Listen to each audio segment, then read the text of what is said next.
एका गुणानुवाद करिता उपरती होबोणी चित्ता निरवधी तल्लीनता निरंतर एक ऐकता चिनिवाले ते देह भावी सांडिले एक अनुभवे पातले तद्रूपता.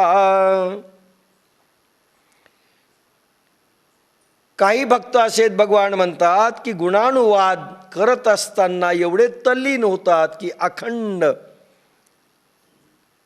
निस्सीम असं अखंड तन्मयतेकडे जातात आणि बस भजन करतात सारखं. दुसरा एक गट आहे एक ऐकता चिनिवाले. एक गटातील परमप्रेमी भक्त श्री गुरूंचे सामर्थ्यवान वचन तेजाकर ऐकतात, स्थिर होतात व देहभान विसरतात. देहभावानेच त्यांच्या मनबुद्धीला सोडलेले असते. स्विच दाबले की उजेड येतो त्याप्रमाणे काहींना प्रभावी वचन ऐकताचा अनुभव येतो व त्या अनुभवामुळे ते तद्रूपता पावतात. एक ऐकता चिनिवाले. अगोदर भजनांचं पाहू. आतमध्ये तुम्ही भगवंताला आळवायला सुरुवात केली आतून आणि तुमच्या भाववृत्ती, तुमच्या भावसंवेदना, तुमचं परमप्रेम आणि तुमचा देव आतमध्ये एकदा गेलात, सर्व प्राणांचे प्रवाह, सर्व मनांचे प्रवाह, सर्व भावसंवेदना आत जायला लागल्या आत्म्याकडे. इतकं प्रभावशाली भजन प्रगट होतं, सामान्य माणूस तर बेशुद्धच पडतो. एकदा अकबर बादशाह बिरबल याला म्हणाले, तानसेनला, तानसेन, कारण तानसेनने एकदा दीप राग गायला, दिवे लागले. मल्हार राग गायला तानसेननी तर पाऊस पडत होता. केदार राग गायला तर कुल्प उघडत होती. मालकंस गायला तर देवी रडत होती. बैजू बावरा आणि तानसेनांचा जी फाईट झाली वादविवादांची. अशा अनेक राग रागिणीमध्ये त्या शब्दांमध्ये ती शक्ती आहे. आत तुम्ही किती गेले आणि भाव जागरण तुम्ही किती केलं आनंद आणि प्रेमाचं, त्याच्यावर सर्व खेळ आहे. ती शक्ती देवता बाहेर नंतर अशी प्रगट होत असते, आतून बाहेर प्रगटते. तर तानसेनाला अकबर म्हणाला, तुझे गुरु कसे असतील, मला त्यांचं गाणं ऐकायचं.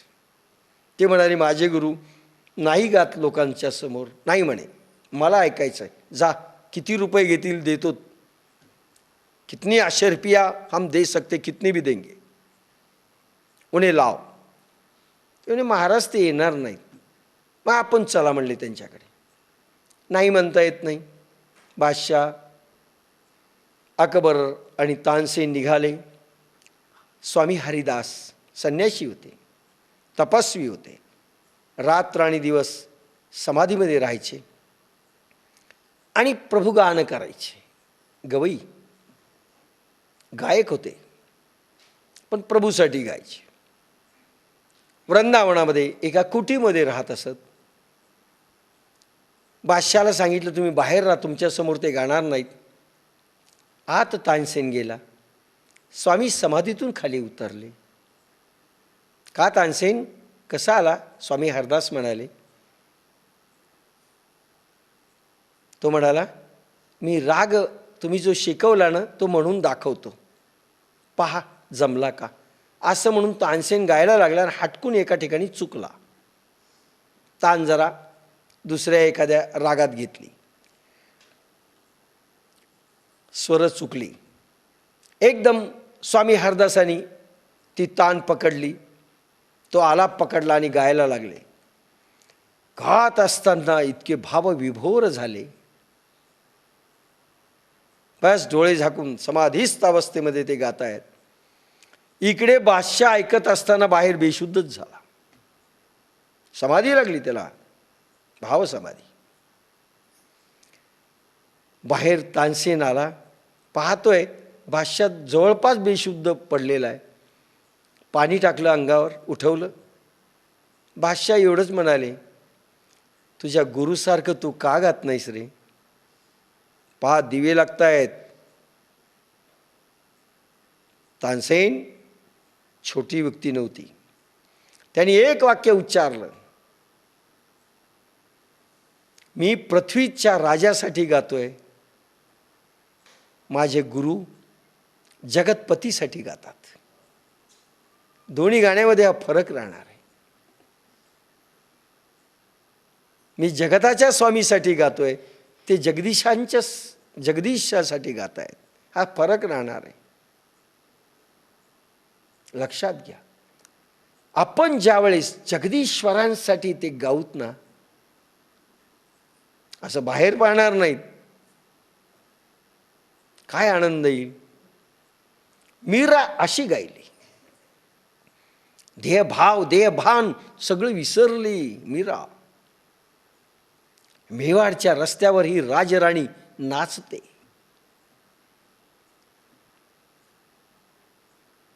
विसरली सगळं. एकदा अकबराला हे कळालं आणि अकबर आणि बिरबल हे ड्रेस बदलून आलेले आहेत वृंदावनामध्ये आणि मीरा जिथे गात होती तिथे जाऊन बसलेले आहेत. मीरेचं भजन ऐकल्यानंतर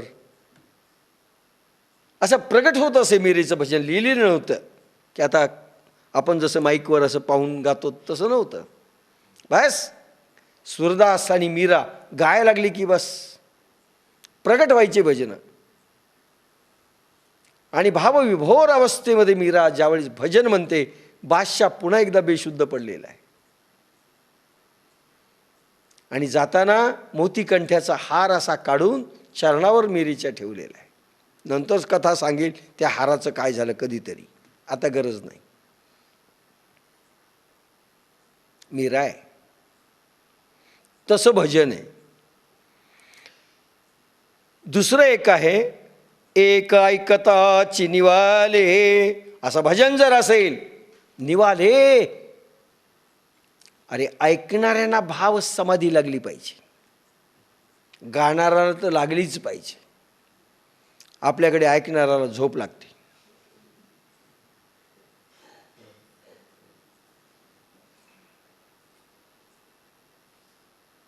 आणि आपण समजतो, पहा ना कसे समाधीस्थ झालेत.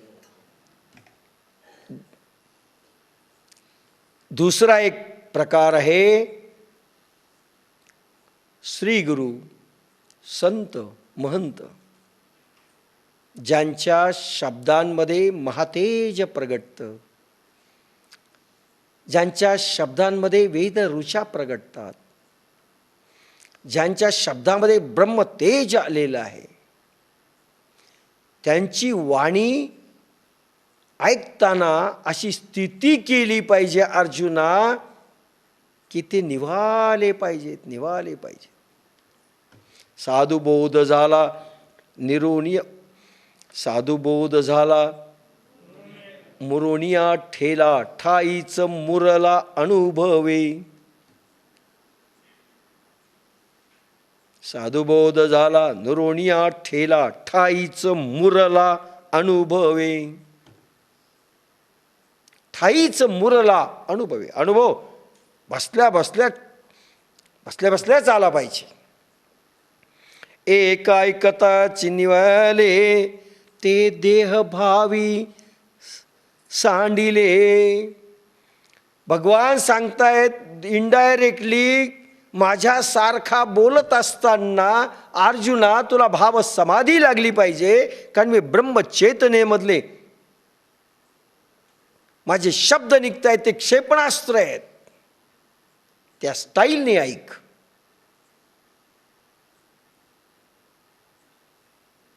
भगवान सांगताय हा कशात पाहतोय? त्यांच्या देहात.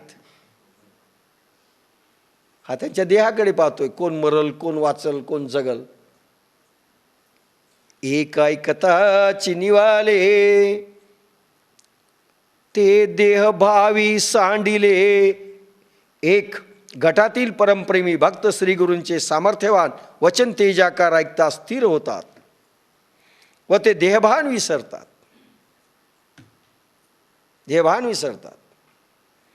ध्येयभावानेच त्यांच्या मनबुद्धीला सोडलेले असते. काहींना प्रभावी वचन ऐकताचा अनुभव येतो व त्या अनुभवामुळे ते तद्रूप पावतात, डोलू लागतात. असं झालं पाहिजे अर्जुना, याच्याकरता जन्म आहे असं भगवान सांगतायत, दुसऱ्यांचं उदाहरण देऊन सांगतायत. असे महात्मे असे होतात, ऐकणारे असे होतात, भजन करणारे असे होतात, वचन तेजोकारी ऐकले की असं होतात. म्हणजे तू असा हो. जैसे सरिता ओघ समस्त समुद्रा माझी मिळत, परिमाघो तेन समात परतले नाही. नद्यांचे सर्व ओघ सागरात मिळतात, परंतु समुद्रात जागा नाही, म्हणून जसे ते मागे परतले नाहीत. नद्यांचे सर्व ओघ सागरात मिळतात.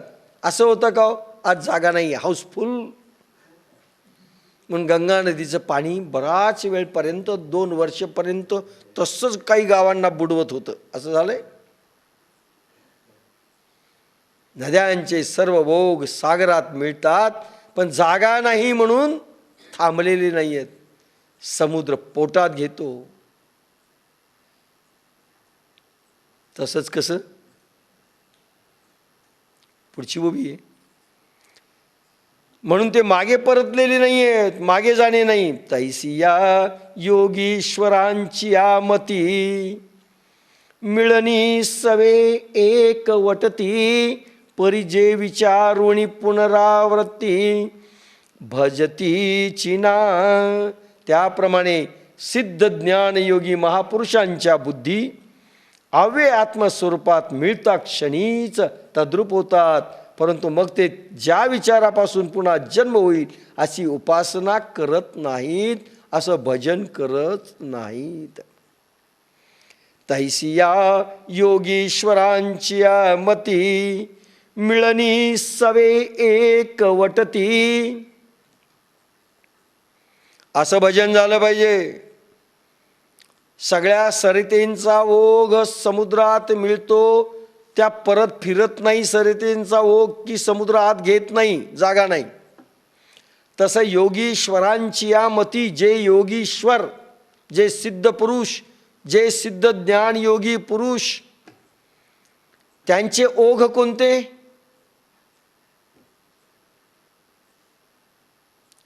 अनेक ओघ आहेत. जवळपास अध्यात्माने, सायन्सनी 350 नाड्या प्रमुख मांडल्यात शरीरामध्ये. अध्यात्माने 72 कोटी नाड्या आहेत असं म्हटलंय. 72 कोटी. सूक्ष्म, अतिसूक्ष्म, अतिसूक्ष्म, अतिसूक्ष्म. त्या अर्धगमनी, अर्धगोलाकार, उभ्या, आडव्या, तिरक्या, कशाही स्वरूपात आहेत. अर्धगमनी, ऊर्ध्वगमनी, ऊर्ध्व, कशाही नाड्या आहेत त्या. त्यांच्यामधून जाणारा प्राण हा आडवा तिडवत जातो. प्राणाबरोबर डब्बा मनाचा असतो, तोही आडवा तिडवा जातो, ध्यानही आडवं तिडवं लागतं. योगामध्ये काय होतं? या 72 कोटी नाड्यामधून प्रवास करणारा प्राण सुषुम्ना खुली होते. त्यावेळेस संधी नाडीमधून स्पायनल कार्डमध्ये जी नाडी आहे, पृष्ठवंश मज्जारज्जू, त्याच्यामधनं एक संधी नाडी जाते, ज्याला ब्रह्मिणी म्हटलंय, तिला संधी नाडी म्हटलंय, तिला सुषुम्ना नाडी म्हटलंय. ह्या सुषुम्नेमधून मूलाधार चक्राचं एकदा हे झालं उद्घाटन, उद्बोधन, की तिथून त्या संधी नाडीमधून तो प्राण जायला लागतो आणि सर्व नाड्यांचे प्रवास शेवटी संधी नाडीमधून वर जायला लागतात. क्षरला सागर मिळे गंगा ओघी, तुकारामांचा अभंग आहे. हा संपूर्ण 72 कोटी नाड्यामधून जाणारा प्राणांचा प्रवाह सरतो आणि एक गंगा ओघामध्ये हा प्राण जातो. म्हणजे या सुषुम्ना नाडीतून क्षरला सागर मिळे गंगा ओघी, आपणची खेळे आपणा माझी. आणि हा प्राणप्रवाह ज्यावेळेस आत ब्रह्मरंध्रामध्ये जाऊन साठवल्या जातो आत्मसागरामध्ये, की आनंदाचे डोही, आनंदी तरंग असं उत्पन्न होतं. तुकाराम समजणंही सोपे नाही हं. आपण सोपं करून टाकलंय ती गोष्ट वेगळी. तैसी या योगीश्वरांची मती, योगीश्वर जे पोहोचलेले आहेत आत्मान सागरामध्ये, ज्यांचे सगळे ओघ प्राणांचे प्रवाह एका संधिनाडीमधून जातात. एक नंबर 2, त्याच्याचबरोबर प्राण, मन आणि बुद्धी हे सगळे आत्मसागरामध्ये रिचवले जातात. हे सगळे अनेक प्रवाह, कमीत कमी हे 4 प्रवाह, प्राण, मन, बुद्धी आणि अहंकार, ही रेल्वे आत जाते. मिळणी सवे एकवटती आणि एक होतात अंतःकरण चतुष्ट सारखं. परिजे विचारोणी पुनरावृत्ती भजती चिना. आणि त्या सगळ्या भाववृत्ती स्थिरावतात, विचार उत्पन्न होत नाहीत, विकार उत्पन्न होत नाहीत, भावलहरी पुन्हा खाली येत नाहीत, त्या समुद्रात मिळतात. नदी पुन्हा परत फिरत नाही. तशी आपली कुठलीच नदी प्राण, मन, बुद्धी आणि अहंकाराची आत्मसागरात रिचवल्या गेली, परत फिरू नये. सागर तिला सामावून घेतो, फक्त सागरात मात्र मिळा. ब्रह्मचैतना मिळवून घेते, प्रभू ओढून घेतो त्या सगळ्या प्रवाहांना. समुद्र जसा ओढून घेतो, बाहेर फेकत नाही. आणि मग असं भजन पुढं उपयोगी नाही जे तुम्हाला बाहेर आणतं. लक्षात घ्या, का कर्मकांडी भजन नंतर करू नये.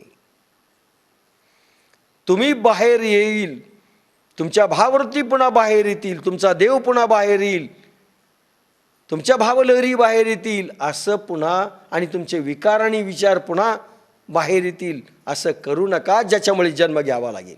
ते भजन चालणार नाही. मुक्त होणारं भजन करा. म्हणून अर्जुना, तू असं भजन कर. ज्ञानेश्वरी असं भजन शिकवते. ज्ञानेश्वरी भोजन शिकवते, भजन शिकवते, सगळं शिकवते, व्यवहार शिकवते. जीवन जगण्याची खरी कला ज्ञानेश्वरी आहे. तैसी या योगीश्वरांची मती, मिळणी सवे एकवटती. परी जे विचारुणी पुनरावृत्ती. पुनरावृत्ती, पुन्हा पुन्हा जन्म घेण्याची प्रक्रिया होईल असे विचार उत्पन्न करू नका. अशा वासना उत्पन्न नंतर करू नका. बाहेर पुन्हा येऊ नका. आत्मसागरात सारखं राहा. अर्जुना, ह्या स्थितीसाठी तुझा जन्म आहे. यांच्यासाठी नाही. यांचं कसं करू आणि त्याचं कसं करू.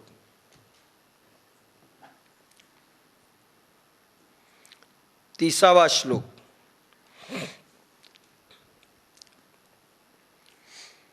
आश्चर्यवत्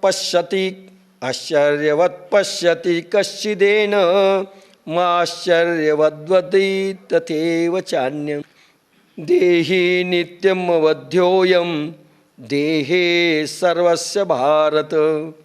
तस्मात् सर्वाणि भूतानि न त्वं शोचितुमर्हसि. देहि नित्यमवध्योऽयं देहे सर्वस्य भारत. तस्मात् सर्वाणि भूतानि न त्वं शोचितुमर्हसि. हे पार्था, हा देह धारण करणारा आत्मा सर्व प्राण्यांच्या देहात सदाच अवध्य आहे. म्हणून तू भीष्मादी सर्व भौतिक देहाविषयी शोक करण्यास योग्य नाहीस. समगीत या श्लोकावर बाप्पासाहेबांचं. प्राणीमात्रांच्या देहात अमरात्मा असे स्थित, त्याचा वध नोहे कधी शोक नको देहवधी. हे सर्वत्र सर्व ही देही, जया करिता ही घात नाही, ते विश्वात्मक तू पाही, चैतन्य एक. सोपं आहे. जे सर्व ठिकाणी सर्वही देहात आहे, ज्याचा घात करू गेले तरी होत नाही, ते विश्वव्यापी एक चैतन्य आहे, ते तू पहा. एक पॅरासायकॉलॉजिस्टने आत्म्याचं वजन किती आहे म्हणून पाहिलं. आत्मचेतना किंवा आत्मा आणि कसा जातो ते पाहिलं. त्यांनी एक काचेचा संपूर्ण असा एक काय चेंडूसारखा मोठा असा एक काचेचा चेंडू तयार केला मोठा, आणि त्याच्यामध्ये आत्ता मरेल अशा माणसाला ठेवलं आणि सर्व बाजूनी काच अशी पॅक करून टाकली. आत्मा अडतो का पाहण्याला. आणि एक तराजू ठेवला वजन करायला. आत्मचेतनेचं वजन काय. तो ज्यावेळेस मेला, एकदम काच फुटली. इतकी मोठी काच होती तरी ती फुटली. आत्मचेतना त्याच्यातून निघून गेली. आणि तराजू जो थोडा वाकला, एक अर्धा अंश, जास्त नाही. देहातून आत्मचेतना निघून गेली. आता आत्मचेतना मेली का हो? त्याला कोणी मारलं का? मेला काय? देह मेला, आत्मचेतना मेली नाही, ती निघून गेली. भगवान हे सांगतायत, जे सर्व ठिकाणी सर्वही देहात आहे, ज्याचा घात करू गेले तरी होत नाही. अरे तो भीष्माचार्याला मारलं तरी त्यांचा देह जाणार आहे, त्यांची आत्मचेतना कोणी मारू शकत नाही. ती आत्मचेतना पुन्हा खुली आहे. कदाचित दुसरा देह घेईल, कदाचित त्यांची स्थिती चांगली असेल, आत्मचेतना ब्रह्मचेतनेमध्ये विलीन होईल. म्हणून मर्डर आत्मचेतनेचा होतो का? आत्म्याचा होतो का? नाही. मनाचा होतो का?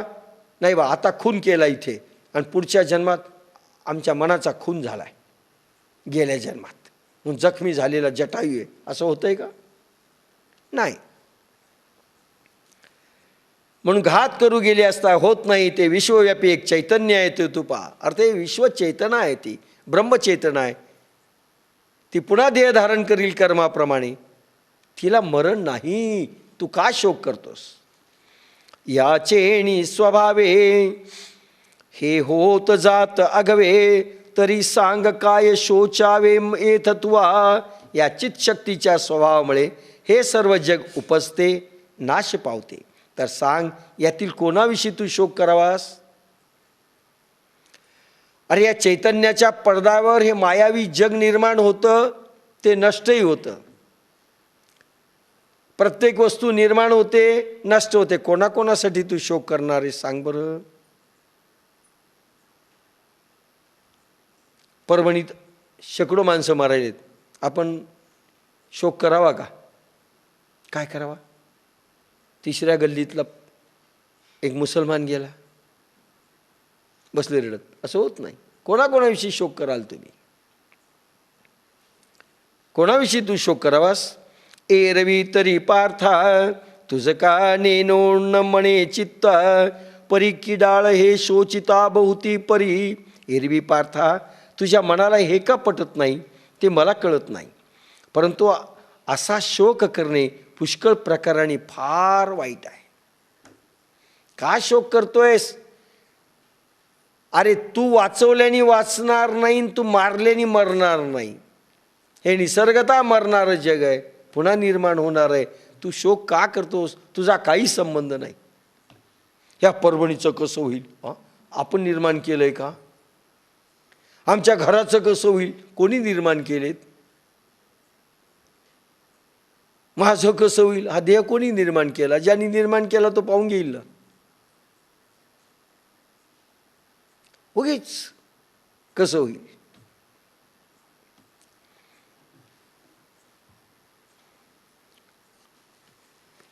31 श्लोक.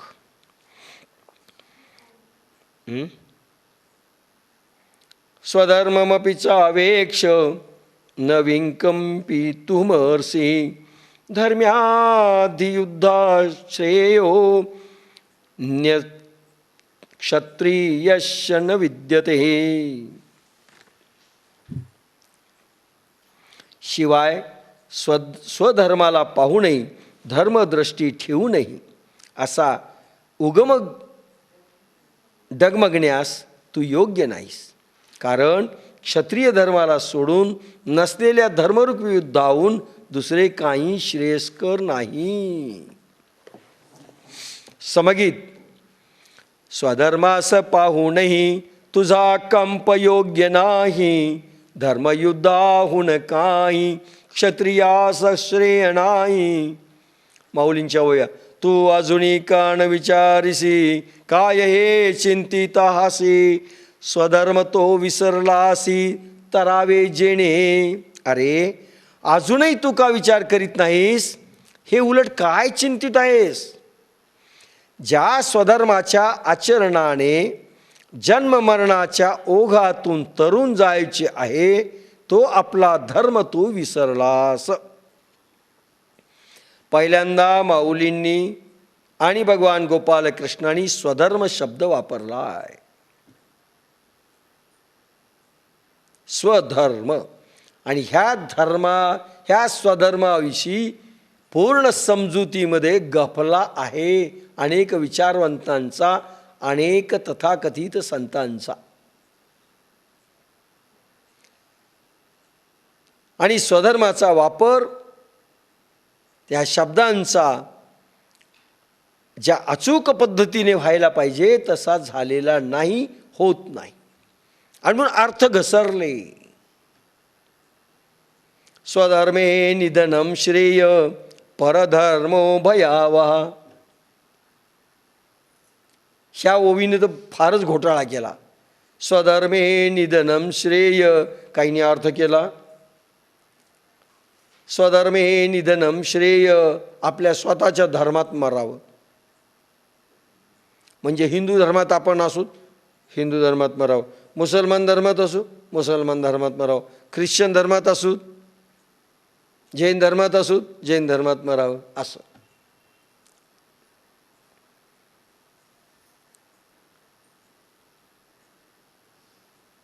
तू अजून का विचारिसी. अरे अजूनही तू का विचार करत नाहीस? पुढे सांगेल मी स्वधर्माचा हळूहळू, एकदम नाही सांगत. हे उलट काय चिंतित आहेस? ज्या स्वधर्माच्या आचरणाने जन्म मरणाच्या ओघातून तरुण जायचे आहे तो आपला धर्म तू विसरलास. एक पहिला छोटा अर्थ भगवंतानी सांगितलाय स्वधर्माचा. जन्म मरणाच्या फेऱ्यातून ज्या प्रयोगांमुळे सुटका होईल तो प्रयोग म्हणजे स्वधर्म. लक्षात घ्या. पहिला अर्थ. असे अनेक अर्थ स्वधर्माचे तुम्हाला जसे येतील तसं मी सांगेल.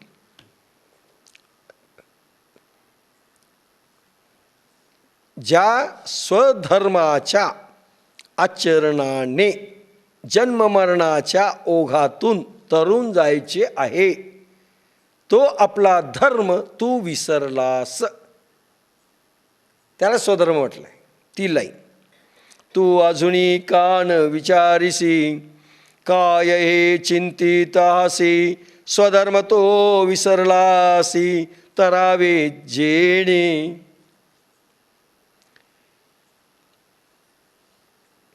म्हणजे याचा अर्थ काय काय झालं? जन्म मरणाच्या फेऱ्यात जाण्याकरिता प्राणांचे प्रवाह बाहेर येतात. नंबर 1. विचार प्रवाह बाहेर येतात. नंबर 2. विकारांची निर्मिती होते. नंबर 3. संसारात बाह्य पदार्थात बाह्य वस्तूत बाह्य विषयात प्राण मन बुद्धी रमतात.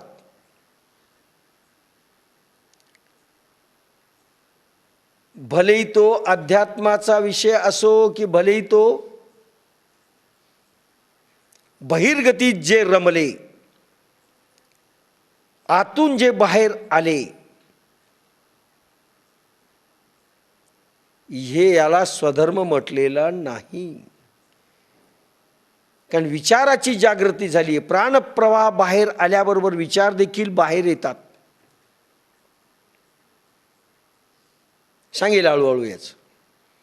प्राण जसा बाहेर येतो तसा विचार देखील बाहेर येतो. आणि विचार आला की जन्म मरण आलं. वासना आली, इच्छा प्रगटते. प्राणासवे इच्छा बाहेर येतात. प्राण बाहेर आला की इच्छाही बाहेर येते. प्राण आत गेला की इच्छा संपते. तुम्ही आत प्राण घ्या, नाक दाबून बसा, श्वास आत कोंडा. पहा बरं इच्छा निर्माण होते का? होत नाही. आता करून पहा. बराच वेळ थांबून काही विचार करा. घरचा बाहेरचा कुठलाही होतो का विचार? नाही. आणि बाहेर सोडा प्राण, विचार चक्र सुरू होतं. म्हणजे वासना सुरू होते, इच्छा सुरू होते. वासना, इच्छा सगळं बाहेरच्या प्राणामध्ये येतं. बाहेर श्वास सुटला, इच्छा गतिवंत होते. विचार प्रसवतात, विचार निर्माण होतात. हे कोणी सांगितलेलं नाही आजपर्यंत. बाहेरच्या श्वासात इच्छा जन्म घेते, आजपर्यंत कोणी सांगितलेलं नाही. पहिल्यांदा आपण सांगतोय. अनुभव सिद्ध गोष्ट आहे. आणि म्हणून याला प्रवृत्ती धर्म म्हटलंय. बाहेर श्वास ज्याच्यामधून जातो त्यावेळेस तुम्ही कुठलीही क्रिया करा, भले ती धार्मिक असो की संसाराची असो, तो प्रवृत्ती धर्म आहे. म्हणून स्वधर्म प्रवृत्ती धर्मात नाही. बाहेर जाणाऱ्या श्वासात जी तुम्ही क्रिया कराल ते स्वधर्म नाही. उलट संसार चक्र गती निर्माण करतं, तुम्हाला जन्म मरणाच्या फेऱ्यात अडकवतं. एकेका वासनेच्या संगे तुम्हाला एक जन्म घ्यावा लागतो. म्हणून त्याला स्वधर्म म्हटलेलं नाही. ज्ञानेश्वरी तुम्ही वाचली बाहेर जाणाऱ्या श्वासात, प्रवचन केलं बाहेर जाणाऱ्या श्वासात, पूजा केली बाहेर जाणाऱ्या श्वासात, कथा कीर्तन ऐकली बाहेर जाणाऱ्या श्वासात, तो स्वधर्म नाही. एवढं फक्त लक्षात घ्या. सखोल सांगणार नाही आत्ताच, गटांगळ्या खाल, हळूहळू समजेल. पण बाहेर जाणाऱ्या श्वासात जे काही चालतं त्याला स्वधर्म म्हटलेलं नाही. स्वधर्म, स्व म्हणजे आत्मा, त्याचा धर्म, आत्म्याचा धर्म स्थितिवंत आहे. बाहेर जाणारा प्राण गतिवंत आहे. आत जाणारा प्राण आतमध्ये जाऊन स्थिरावतो, स्थितिवंत आहे. स्वधर्म म्हणजे प्राणांचे प्रवाह मनबुद्धीसह आत जाणे, दॅट इज स्वधर्म.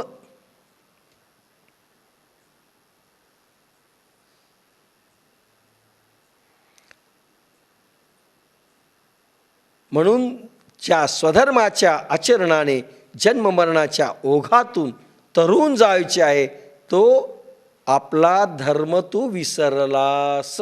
बस इथे सांगितलंय. पुढे या कौरवा भलते झाले, अथवा तुझची काही पातले पावले, की युगची हे बुडाले जरी येथ. या कौरवाचे भलतेच काही झाले की तुझ्यावर काही प्रसंग आला किंवा युगच बुडाले, येथे असे जरी झाले. कल्पना कर अर्जुना की कौरवांचं काहीतरी झालं भलतंच, म्हणजे मेले समजा कौरव, की तुझ्यावर एखादा वाईट प्रसंग आला किंवा युग बुडालं. बिघडलं कुठे? तरी स्वधर्म एक आहे, तो सर्वथा त्याज्य नोहे. मग तरी जेल काय पाहे कृपाळूपणे. तरी स्वधर्म एकच आहे, तो कोणत्याही परिस्थितीत त्याज्य नाही. कोणत्याही परिस्थितीत स्वधर्म त्याज्य नाही. स्वधर्म आणि परधर्म दोन प्रकार आहेत. परधर्म आणि स्वधर्म. आत्मधर्म. परधर्मामध्ये काय येतं? वर्णाश्रम धर्म देखील येतो. हिंदू, मुसलमान, सिख, ईसाई हा येत नाही. परधर्म, पर आणि स्वधर्म. परधर्मामध्ये काय काय येतं? वर्णाश्रम धर्म. वर्णाश्रम धर्माला फार मोठं महत्त्व दिलंय, फार महत्त्व नाही आहे. वर्णाश्रम म्हणजे ब्राह्मण, क्षत्रिय, वैश्य, शूद्र हे एक 4 वर्ण. आणि 4 अवस्था कोणत्या? बालपण, तरुणपण, म्हातारपण किंवा 4 आश्रम. ब्रह्मचर्य, ग्रस्ताश्रम, वानप्रस्थाश्रम, संन्यासाश्रम. आता ज्या अवस्था बदलणाऱ्या असतात तो परधर्म आहे. लक्षात घ्या. ज्या अवस्था बदलणाऱ्या आहेत, आता बालपण, तरुणपण, प्रौढपण, म्हातारपण ही 4 जरी अवस्था घेतल्यात बदलणारे आहेत की नाही? ज्या बदलतात, आहे तशा राहत नाहीत, चेंज होतात, त्याला परधर्म म्हणतात. यालाच तर मायावी धर्म म्हणतात. लक्षात घ्या. आता पहा, ब्रह्मचर्य प्रत्येकाचं कसं बदलतं. ब्रह्मचर्य धर्मामध्ये काय? 24 वर्षाच्या अवस्थेपर्यंत गुरु पोराला सांगतात स्त्रियांचं नाव घ्यायचं नाही, स्त्रियांकडे पाहायचं नाही. आणि 24 वर्ष झाले, ग्रस्ताश्रम लागला, चल आता चांगली पोरगी पहा. तो म्हणतो काय? 24 वर्ष तुम्ही काय सांगितलं मला? लग्न करू नको, स्त्रीकडे पाहू नको, बाईकडे पाहू नको. आणि आता तुम्ही एकदम म्हणाले सुंदर जे पोरगी पहा. बदललं की नाही? कायम राहिलं का? चेंज झालं. धर्म बदलला. जो धर्म परिवर्तनीय आहे तो परधर्म आहे. अवस्था बदलली, धर्म बदलला. ब्रह्मचर्य गेलं, ग्रस्ताश्रम आला, संसार कर. अरे म्हणले तुम्ही 24 वर्ष पागल होते का गुरुजी? नाही, आता बदललं. बरं, ते झाल्यानंतर लगेच नंतर ग्रस्ताश्रमानंतर काय लागतं? वानप्रस्थाश्रम. सोड संसार, म्हणत जा. ते खोटं होतं का तुमचं सांगितलेलं? चेंज झाला, धर्म चेंज झाला, अवस्था चेंज झाली, धर्म चेंज झाला. आणि नंतर संन्यासाश्रम घे. अवस्थेनुसार बदल होणं, परिस्थितीनुसार बदल होणं, हे सगळं जे घडतं त्याला म्हणतात परधर्म. तो भयावह आहे, पेरिशेबल आहे, टिकणारा नाही, आणि तो सत्यही नाही. स्वधर्मे निधनम श्रेय. म्हणजे त्यावेळेस अजून सांगू, पण स्वधर्म, आत्मधर्म हा बदलत नाही. बालपणी तुम्ही समाधीस्थ अवस्थेमध्ये जर असाल,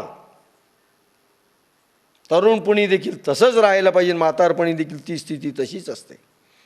आत्मचेतना जागृत झाल्यानंतर, कुंडलिनी जागृत झाल्यानंतर वाढत जाईल ती अवस्था, चेंज होणार नाही, परिवर्तन होणार नाही. आणि ज्याच्यात परिवर्तन नाही त्याला म्हणतात स्वधर्म.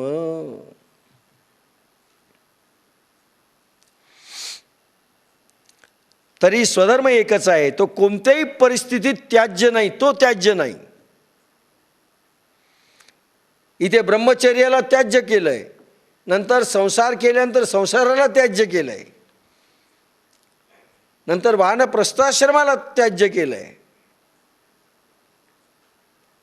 आता हे सोड ते सोड, इथं काय सोडायचंच नाही, धरलं ते पक्क पीठ. तरी स्वधर्म एक आहे, तो सर्वथा त्याज्य नोहे. मग तरी जेल काय पाहे कृपाळूपणे. त्याचा जर त्याग केल्यावर तुझ्या त्या दयाळूपणाने तरशील काय? दयाळूपणाने तरशील काय? तुला दया उत्पन्न झाली, मोह उत्पन्न झालाय, त्याच्याने तरशील कसा रे बाबा? कारण स्वधर्म, कारण तू परधर्माकडे, ज्यांचे शरीर टिकणार नाहीत त्या भावस्थितीकडे वळला आणि त्याला तू धर्म म्हणतोयस. लक्षात घ्या, ज्यांचे शरीर टिकणार नाहीत, ज्यांच्या अवस्था टिकणार नाहीत, ज्यांचे देह टिकणार नाहीत, अशा न टिकणाऱ्या वस्तूला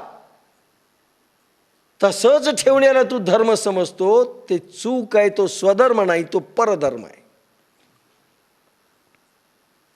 आणि तू तरणार नाहीस तू त्याच्यामुळे. अर्जुना तुझे चित्त जरी जहाले द्रवीभूत, तरी अनुचित संग्राम समयी. पार्था, तुझे चित्त दयेने जरी पाझरले तरी ते या रणात योग्य नाही. अपराधी मनुष्यास न्यायाने दंड न देणाराच अपराधी ठरून दंड पात्र होतो. दयेने जर तुझं पाझरलं तरी या रणात योग्य नाही ही दया. रणात उभा आहेस, हे धर्मयुद्ध आहे. म्हणजे तुझ्या नशिबात लिहिलेलं जर असेल यांना मारायचं, तर न करणं हे पाप आहे. म्हणून हा भाग मी सांगितला होता एकदा, पुन्हा हळूहळू सांगू की अहिंसा, तुमच्या हातानं हिंसा लिहिलेली असेल, तुम्ही निमित्त असाल एखाद्याला मारण्याकरता, आणि तुम्ही निमित्त झाले, तुम्हाला माहीतही नाही तुम्ही निमित्त झालेले आहात, तर ती अहिंसा आहे, ती हिंसा नाही. म्हणून अशा वेळेस दयेने पाझरायचं नाही. दुष्टांसाठी दया जर तुम्ही दाखवली तो विश्व नष्ट करेल.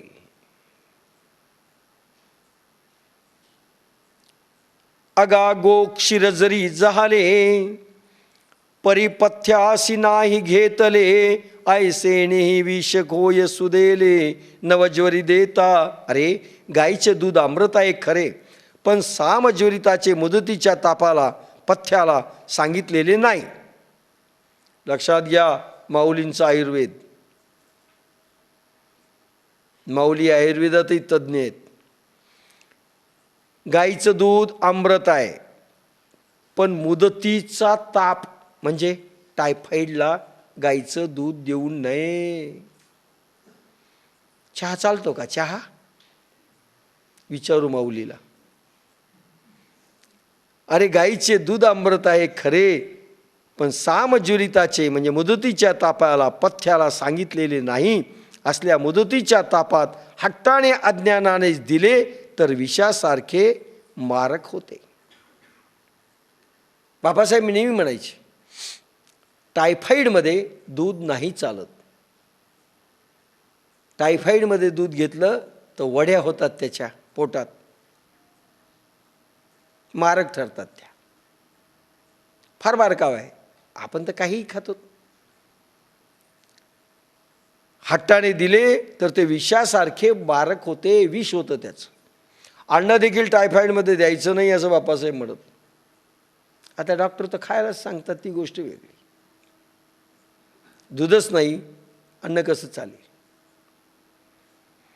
तैसे अनियान करिता नाश होईल स्वहिता, म्हणून तू आता सावध होई. कारण युद्धामध्ये मारणं जरुरी आहे असुरी प्रवृत्तीच्या लोकांना.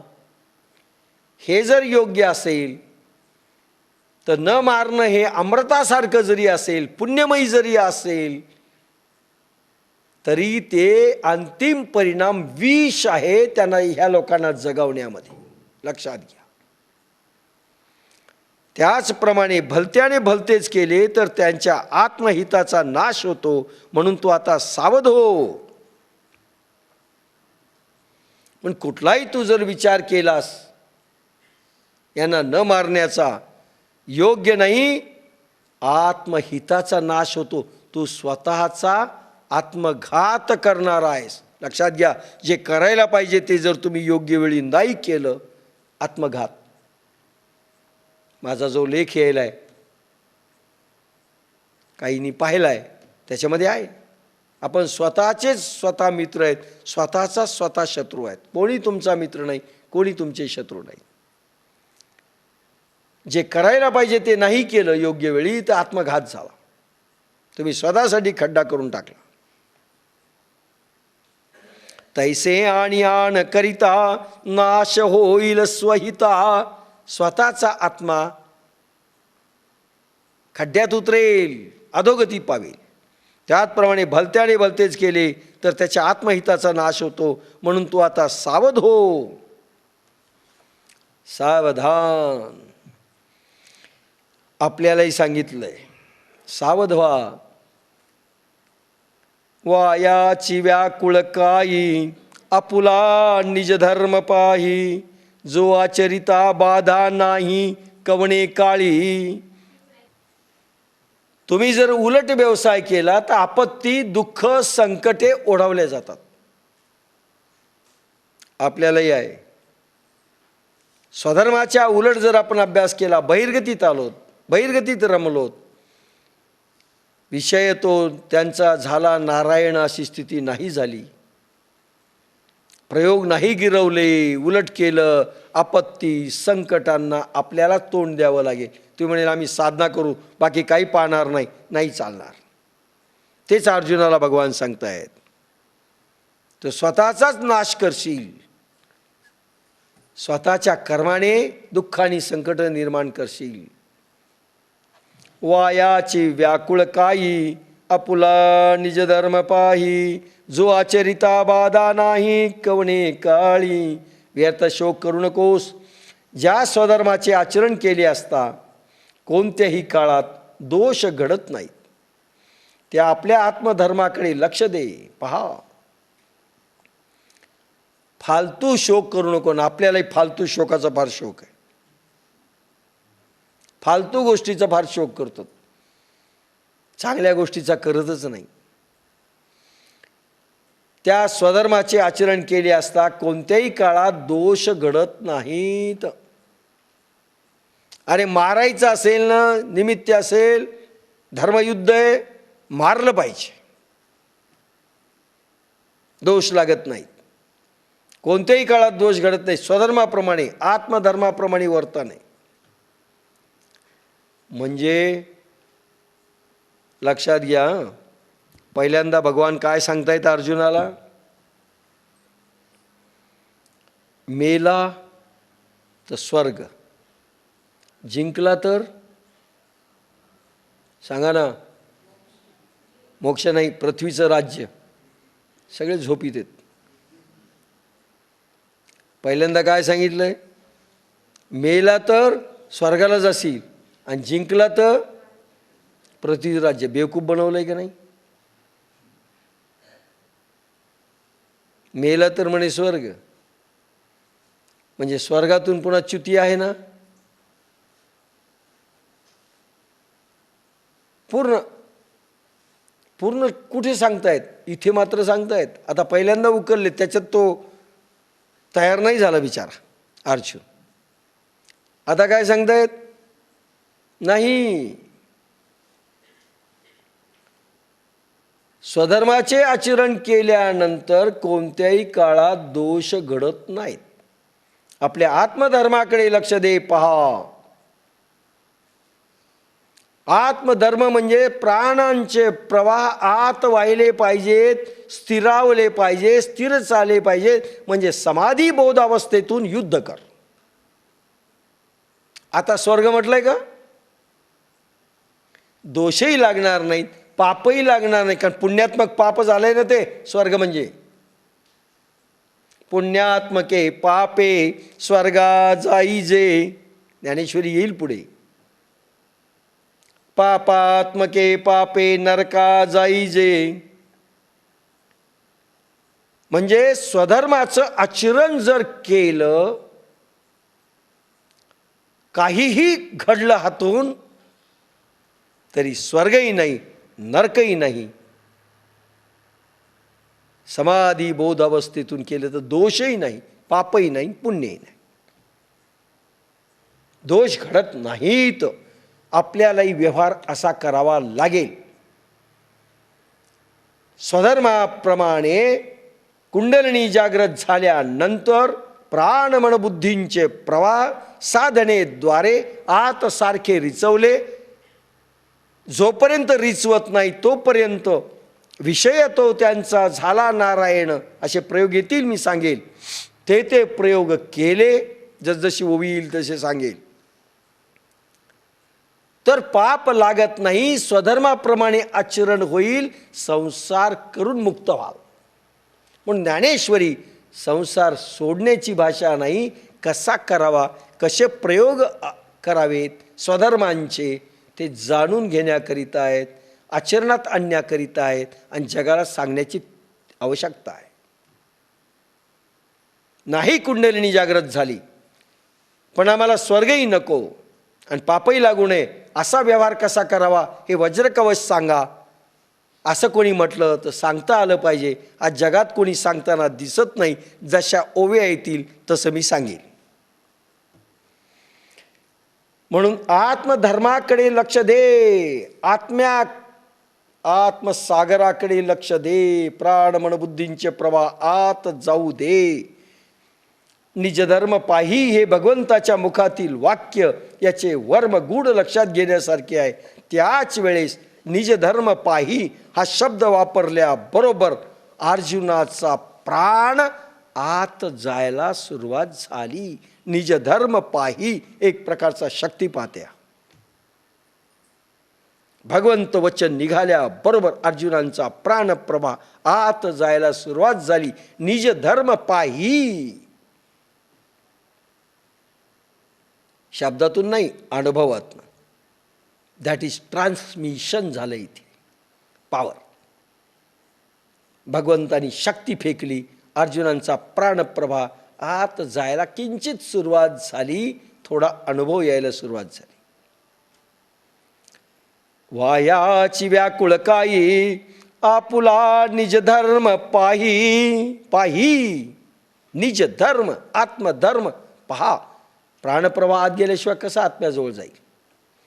जो आचरिता बाधा नाही कवणे काळी, जैसे मार्गेची चालता अपायो न पवे सर्वथा. का दीपाधारे वर्तता नाडळी जे. ज्याप्रमाणे रुळलेल्या धोपट मार्गाने चालत असता कोणत्याच प्रकारचा अपाय अपघात होत नाही, किंवा विजेरीच्या दिव्याच्या बॅटरीच्या उजेडाने चालले असता ठेचळत नाही. ऋषीसंतांनी अनुभवलेले मार्ग निर्भय आहेत. राजर्षी विद्या विजेरी आहे. भगवान राजर्षी विद्येचे थोडी चुणूक दाखवतायत अर्जुनाला. आणि जैसे मार्गेची चालता अपायो न पवे सर्वथा. स्वधर्माचा मार्ग, मी जो निजधर्माचा अनुभव तुला देत आहे अर्जुना, दिव्य शक्तीच्या झोतातला आहे, कुंडलिनी शक्तीमधला आहे. प्राणप्रवाह ऊर्ध्व होत जाणार आहे, ऊर्ध्व केलेला आहे थोडासा अर्जुनाचा. म्हणून दीपाधारे शब्द आहे. नाडळी जे, अपाय होणार नाही, रुळलेला मार्ग आहे. नवीन मी मार्ग सांगितलेला नाही. ज्ञानेश्वर देखील म्हणतात नवीन नाही. वेद मार्गे मुनी गेले तया मार्गे चालिलो. ज्ञानेश्वर अभंगात सांगतायत, वेद मार्गे मुनी गेले तया मार्गे चालिलो. न कळेची विषय अंधा म्हणून उघड बोलिलो. विषय अंध लोकांना कळत नाही म्हणून मी उघड बोलायलो. जो गुप्त होता मार्ग, त्याच मार्गाने मी चाललोय. आणि भगवान देखील म्हणतात, जैसे मार्गची चालता. कोणता? हा राजर्षी विद्येचा, बुद्धियोगाचा जो मार्ग आहे, हा चालत असताना अपाय होणार नाही. दिव्याच्या बॅटरीने म्हणजे राजर्षी योगाच्या दिव्य शक्तीच्या बॅटरीच्या लाईटने पूर्वापार चालत आलेल्या मार्गात तो ठेच लागणार नाही, अपाय होणार नाही. तू भिवू नको. तया परी पार्था, त्याला स्वधर्म म्हटलंय. स्वधर्म म्हणजे ते मार्ग जे विजेरी आहेत, दिव्यत्व प्रगट करतात, सर्च लाईट सारखा प्रकाश दाखवतात आपल्याला. म्हणजे झोपलेले मार्ग नाहीत, शब्दांचे मार्ग नाहीत, प्रत्यक्ष अनुभवातले मार्ग. दीप शब्द आहे. तया परी पार्था स्वधर्मे राहटता सकळ काम पूर्णता सहजे होय. काय वाक्य आहेत? तया परी पार्था स्वधर्मे राहटता. वरीलप्रमाणे पार्था स्वधर्माला अनुसरून वागले असता त्याच्या सर्व प्रकारच्या इच्छा आपोआप पूर्ण होतात. स्वधर्म सर्व प्राण मन बुद्धी आणि अहंकार हे चारी प्रवाह एकत्र होऊन आत्मसागरामध्ये बुडी देतात, शरणागती पत्करतात, शरण होतात. त्यावेळेस ध्यान अवस्था प्राप्त होते. मनाचं मन पण संपतं, बुद्धीचंही संपतं. सर्व चारी प्रवाह सागरात रिचवले की देवरूपता येते, आणि देवरूपता आली की दिव्य शक्ती प्रगट होतात, देवशक्ती प्रगट होतात साध्या मानवामध्ये, आणि सर्व इच्छा मनोरथ पूर्ण होतात. अरे साधं मनाचं कॉन्सन्ट्रेशन जर केलं हिप्नॉटिझमद्वारे, आज अमेरिकेत किंवा इंग्लंडमध्ये असे प्रयोग चालू आहेत, रशियामध्ये हिप्नॉटिझमद्वारे रोगदुरुस्ती, हिप्नॉटिझमद्वारे ॲटोसजेशन्स, त्या पेशंटला एक प्रकारची बेशुद्धी करून नंतर सजेशन देतात, तू आता दुरुस्त होत आहेस, तू आता व्यसनमुक्त होत आहेस. ॲटोसजेशन्स प्राणाच्या एकत्रीकरणाचा परिणाम. तर समाधीस्थ अवस्थेमध्ये प्राण प्रवास आत्मसागरात स्थिरावल्यानंतर ब्रह्मचेतन सागर ज्यावेळेस तो होतो, त्यावेळेस पूर्ण दिव्य शक्ती भगवंताच्या प्रगट होतात. त्याला काय उणय हो? सर्व कामना सर्व इच्छा पूर्ण होतात. आपल्या का होत नाहीत? आपलं मन चंचल आहे, आपलं मन विषयात धावतं, आपलं मन बाहेर धावतं, बाहेर गती घेतं, केंद्रीकरण होत नाही. अभ्यास देखील साध्या पोराचा होत नाही. मन लागत नाही म्हणे, मन लागत नाही.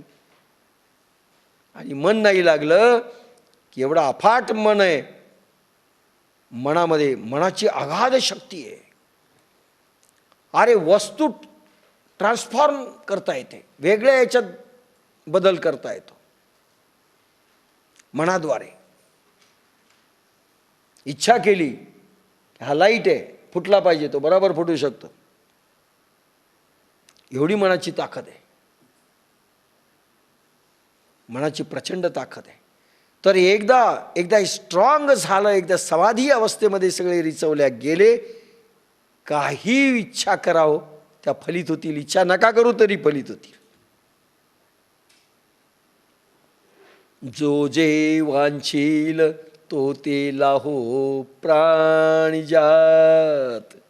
अशी स्थिती समाधी बोधात आली पाहिजे.